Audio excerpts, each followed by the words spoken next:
you're in a good place now. You are listening to Perspectives with Ashley Burgess. Welcome back live to Live Your True Life Perspectives, and I'm your host, Ashley Burgess. On today's show, we'll be talking about the signs and symptoms of borderline personality disorder and how to understand those signs and symptoms and really how to recognize them. Many of us grew up with a family member we didn't even realize might have had signs and symptoms of BPD. We just tried to understand them, and maybe we had difficulty connecting with them or understanding them or being understood by them.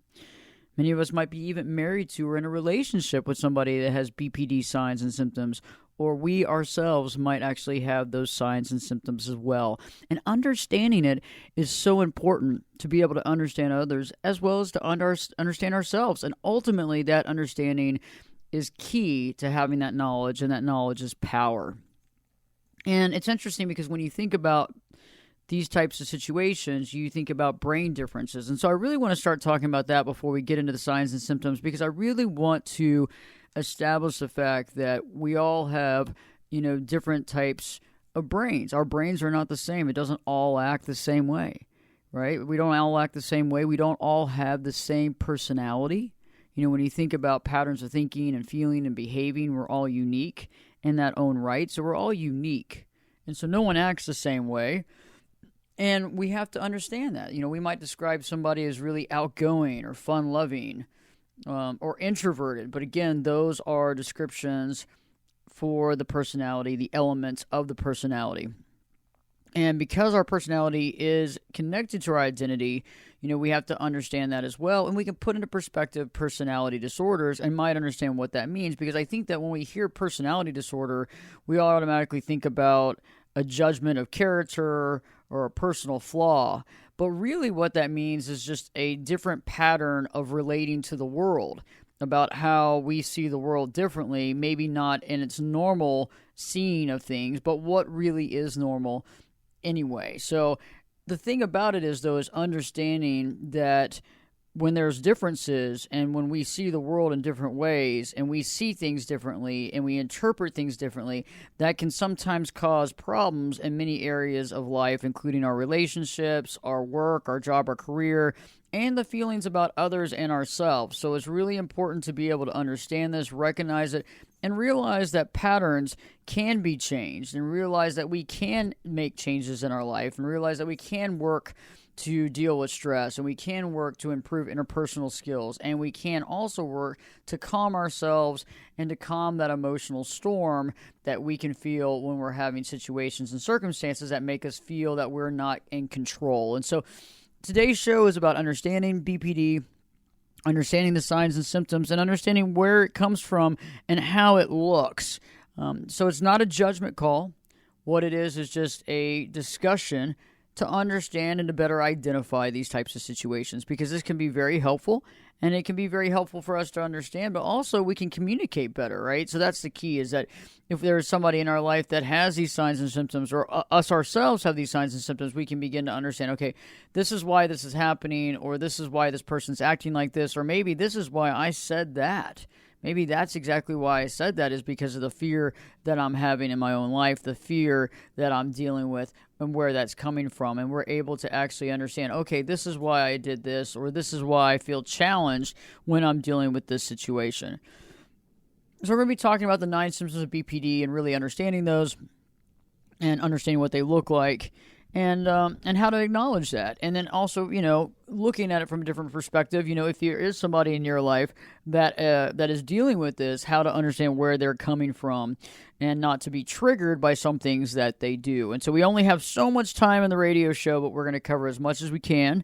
And I'm going to be as slow as I can, as far as I'm not going to be talking at a 180 word count on today's show. I'm going to slow it down a little bit, but let's begin with talking about the first symptom of BPD that I find intrinsically important is the fear of abandonment. Okay, so there's the fear of abandonment that is, it's a hallmark of BPD, and it's about being scared, terrified of being left alone, being fearful of being abandoned. Being left alone, it creates a lot of fear and anxiety. It could be something very simple as somebody getting home late that can trigger fear. It can be triggered when somebody is not responding back on text or calls. You might get triggered, a person with BPD or yourself might be triggered with somebody not responding back. So let's say that somebody was supposed to text you or call you, and you're texting them and they're not responding. It's been 20, 30 minutes. You continue to text, they're not responding again. It's been several hours. That can really trigger the fight or flight within someone. And when that is triggered, it's almost like it cannot be shut off, right? Because when somebody's triggered to fear that abandonment, and we have that underlying current already, so underlining within ourselves, we already have this fear of abandonment, and then someone does something to trigger that fear, and essentially that's what's happening, right? So when somebody's triggering something, it's pushing that button, right? So if I have that fear of abandonment, and somebody that I'm trying to get in touch with is not responding to me and continues to not respond to me, one of the worst things you can see is if somebody's reading text messages but they're not responding as well, or if somebody feels like they've been blocked. That can be an increasing amount of fear, and at that point it can go on Mach 50, where the person is texting 100 million times trying to get this person's attention, calling, emailing, doing whatever possibly can to get in touch with this person. And what I found is that if you're experiencing this at some point, now if it's in a situation where the person's really angry and mean and yelling and berating you, that's one thing. But if somebody's trying to get in touch with you, the best way to be able to slow this down and stop this is to respond. Okay, so understanding that if somebody's doing that, and I'm not saying that everybody always has a reason, and I'm not saying that we always have to, give in to somebody, but honestly, what I've realized is that if somebody does have a fear of abandonment, and it can be somebody that you're with romantically, or it can be a friend. I mean, think about this. A friend can also fear abandonment as well.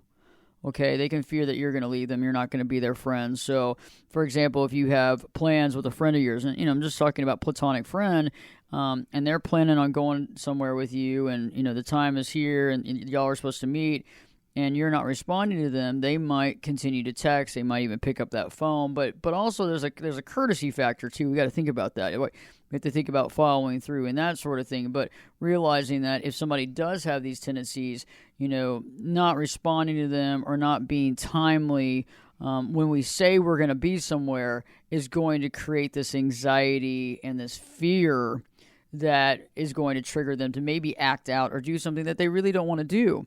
And maybe they might act rude, or, maybe they might start a fight even in retaliation as well. So things that you want to think about, and I'm not saying that we want to walk on eggshells, and I'm not advocating that as well, but I'm just saying we do need to realize that if somebody does have that fear, and that fear of abandonment is not just strict BPD. Now, let's get that straight.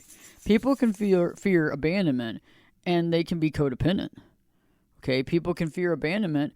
There's lots of different levels that people can fear abandonment, because if they've been abandoned before, if there's a historical record, if mom or dad left, if they had a spouse leave, multiple. There's also just, that fear can just be resonating with them. It can just be there innately within inside of them.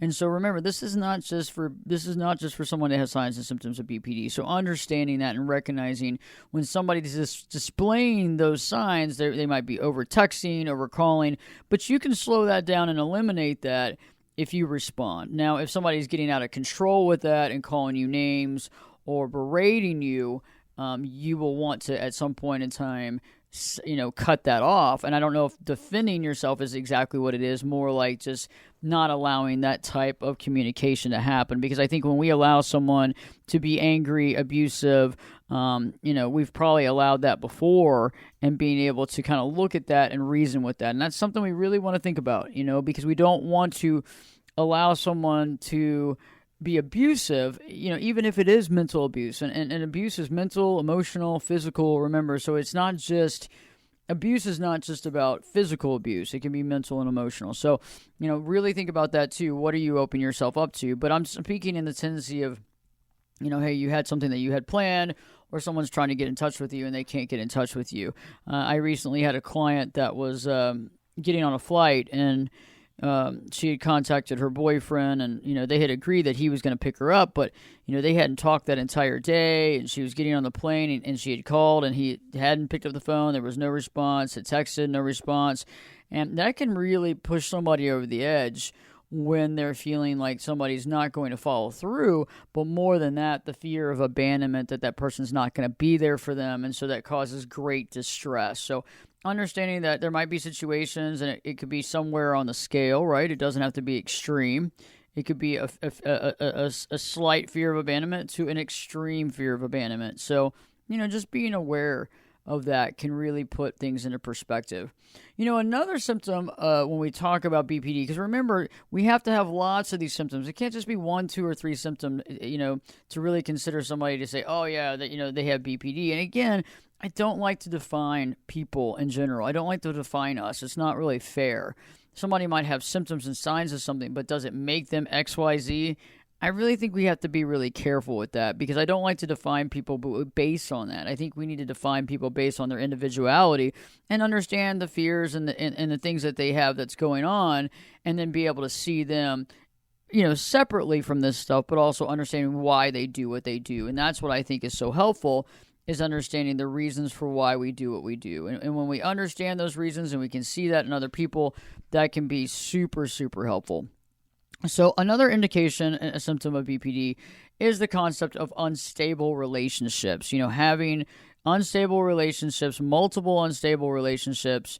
And if you're looking at BPD in general, folks that have these signs and symptoms, tend to have a short-lived relationship, but that short-lived relationship happens to be pretty intense.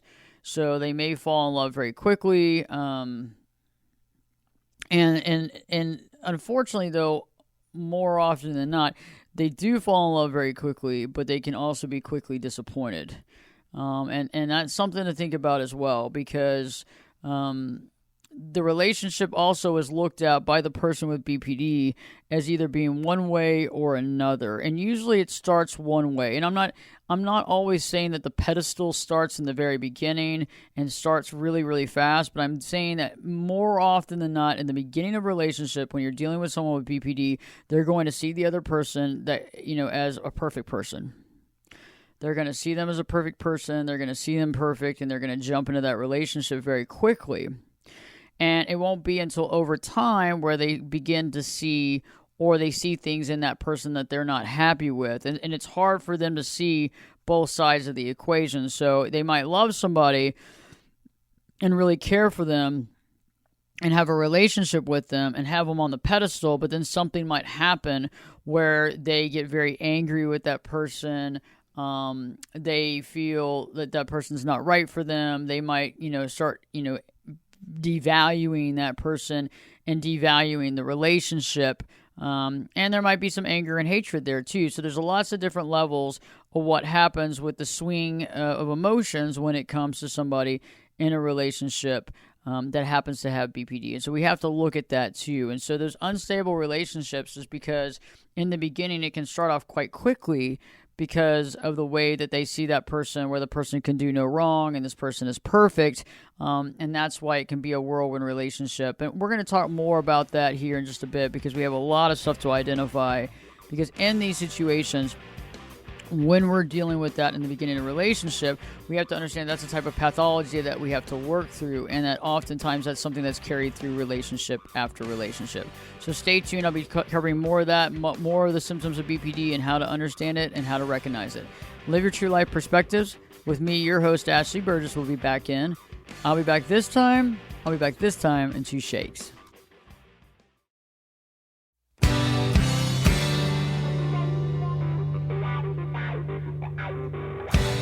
Turn it up and jump in the deep end on Perspectives. Now, here's Ashley. Welcome back live to Live Your True Life Perspectives, and I'm your host, Ashley Burgess. On today's show, we're identifying the 9 symptoms of BPD, how to understand it, and how to spot it. And many of us might be dealing with a family member or friend, and some of us might be dealing with ourselves and understanding, okay, wow, this makes sense. I'm understanding why I have made certain choices in my life and why certain things really are fearful, or why I might have had several unstable relationships. But we have to look at these symptoms and we have to kind of group them together. So if you have 1 or 2 symptoms, it doesn't really make anything, because we can all have various symptoms and thoughts. And like the fear of abandonment, like I was talking about before, can apply to many different people. It doesn't matter if you have BPD or not. It can apply to many different people. It can even apply, it can even be connected to even codependency.